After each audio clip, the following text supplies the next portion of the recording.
A graça e a paz de Cristo Jesus, mais uma vez, Pastor Edmário aqui com a nossa meditação dessa noite, que faz parte das meditações na Epístola aos Gálatas, e assim rememorando, o mês da Reforma Protestante. Esse é o mês de comemoração da Reforma Protestante, que tem como marco o dia 31 de outubro de 1517, onde Martinho Lutero, assim, o ex-monge agostiniano, que pregou as 95 teses no castelo de Wittenberg, na porta do castelo de Wittenberg, contestando o abuso da venda das indulgências, que deu início assim à Reforma Protestante, que deu origem às igrejas evangélicas da atualidade.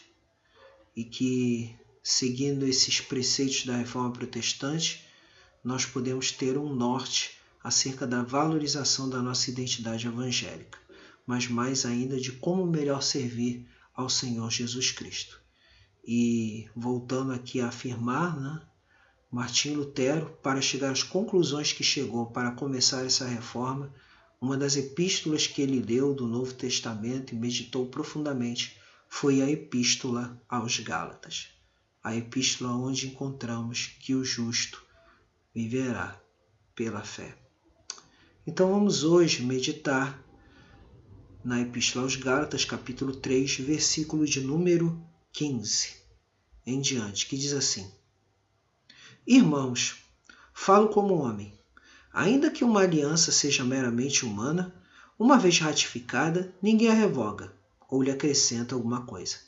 Ora, as promessas foram feitas a Abraão e ao seu descendente.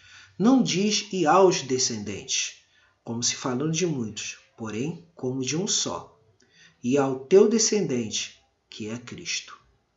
E digo isto, uma aliança já anteriormente confirmada por Deus, a lei que veio com 430 anos depois, não a pode abrogar, de forma que venha desfazer a promessa. Porque se a herança provém de lei, já não decorre de promessa, mas foi pela promessa que Deus a concedeu gratuitamente a Abraão.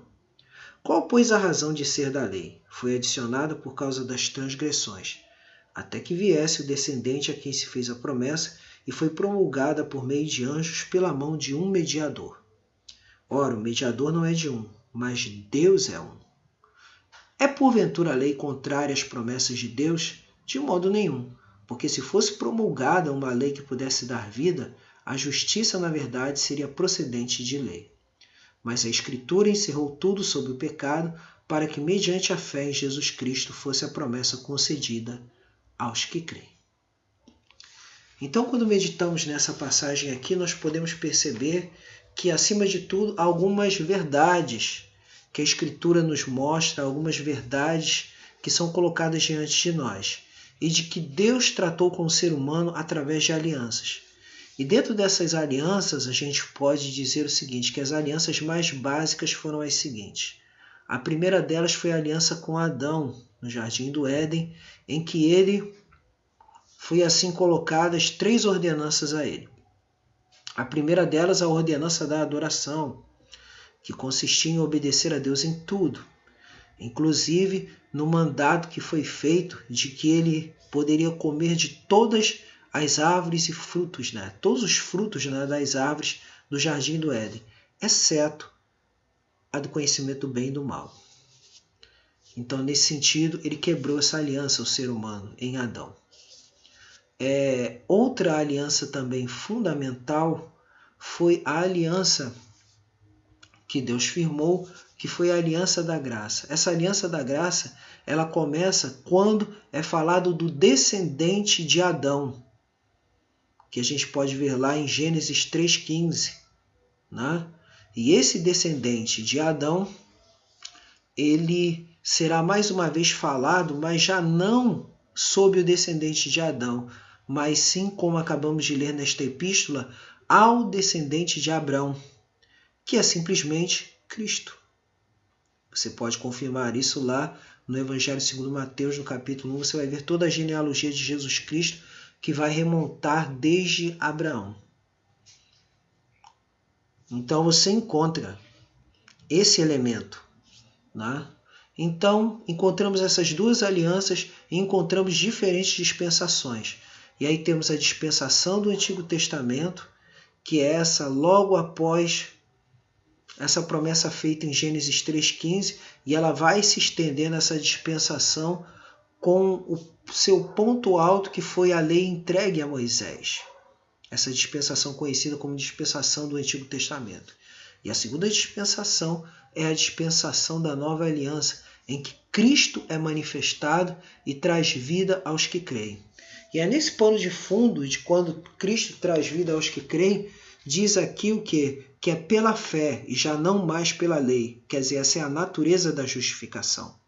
E qual é? Ora, as promessas foram feitas a Abraão e a seu descendente. Não diz aos descendentes, como se falando de muitos, porém como de um só, e ao teu descendente, que é Cristo. Então isso aqui faz uma coisa muito importante aqui, nos alerta de que os verdadeiros filhos de Deus, os verdadeiros filhos da promessa, não são os descendentes de Abraão segundo a carne, mas sim os descendentes de Abraão pela fé no Salvador. E aí podemos ver, e digo isto, uma aliança já anteriormente confirmada por Deus, a lei, que veio 430 anos depois, não a pode abrogar de forma que venha desfazer a promessa. Porque se a herança provém de lei, não decorre de promessa, mas foi pela promessa que Deus a concedeu gratuitamente a Abraão. Quer dizer, bem antes da lei do Sinai, Deus já tinha dado ordenanças a Abraão. E aí podemos ver, qual, pois, a razão de ser da lei? Foi adicionada por causa das transgressões até que viesse o descendente a quem se fez a promessa, e foi promulgada por meio de anjos pela mão de um mediador. Que mediador seria esse? No caso seria Moisés. Mas uma vez tendo vindo Cristo, o que ele fez? Ele retirou o valor da lei como justiça para os que creem. Porque chegando Cristo, nós podemos perceber então que festas como Hanukkah, que festas como Purim, que festas como Pentecoste, que festas como Tabernáculos, todas elas perderam o seu sentido. Por quê? Porque antes estavam apontando para Cristo. E Cristo já veio. E Cristo já se faz presente pela presença do Espírito Santo nas nossas vidas. E Cristo, uma vez tendo morrido pelos seus, ele garantiu assim a salvação e a participação no próprio corpo dele, que é a igreja. A igreja é o corpo de Cristo. E a igreja hoje é o povo da promessa. E aí podemos ver que leis, que costumes judaicos, que festas judaicas não acrescentam em nada para a nossa salvação. São apenas meros objetos de quê? De vaidade. Mas sim que verdadeiramente, quando estamos na presença de Cristo, o mais importante é a fé. E aí podemos ver, qual, pois, a razão de ser da lei? Foi adicionada por causa das transgressões até que viesse o descendente. E aí podemos ver, versículo 20. Ora, o mediador não é de um, mas Deus é um. E aí podemos ver, é porventura a lei contrária às promessas de Deus? De modo nenhum, porque se fosse promulgada uma lei que pudesse dar vida à justiça, na verdade seria procedente de lei. E quando falamos de justiça, estamos falando justamente de quê? Do cumprimento das ordenanças e mandatos de Deus. Mas só quem pode cumprir isso? O mediador, Cristo Jesus. E como essa justiça é satisfeita? Em Cristo ter morrido em nosso lugar, ainda nós sendo pecadores condenados. Mas agora o Salvador, o que acontece? Ele traz a justiça de Deus para nós. Ou seja, recaiu sobre ele toda a justiça de Deus, ele assumiu toda a nossa dívida, e aí o que ocorre? Nós nos tornamos justos. Ou seja, Deus nos aceita como justos, perdoando os nossos pecados e aceita a oferta perfeita de Cristo em nosso favor. E aí podemos ver, mas a Escritura encerrou tudo sobre o pecado, para que, mediante a fé em Jesus Cristo, fosse a promessa concedida aos que creem. E aí, mais uma vez, a gente aprende de novo com Deus de que o salário do pecado é a morte, mas o dom gratuito de Deus é a vida eterna. Porque todos pecaram e carecem da glória de Deus. Então esse texto ele justamente vai falar sola fide, sola gratia,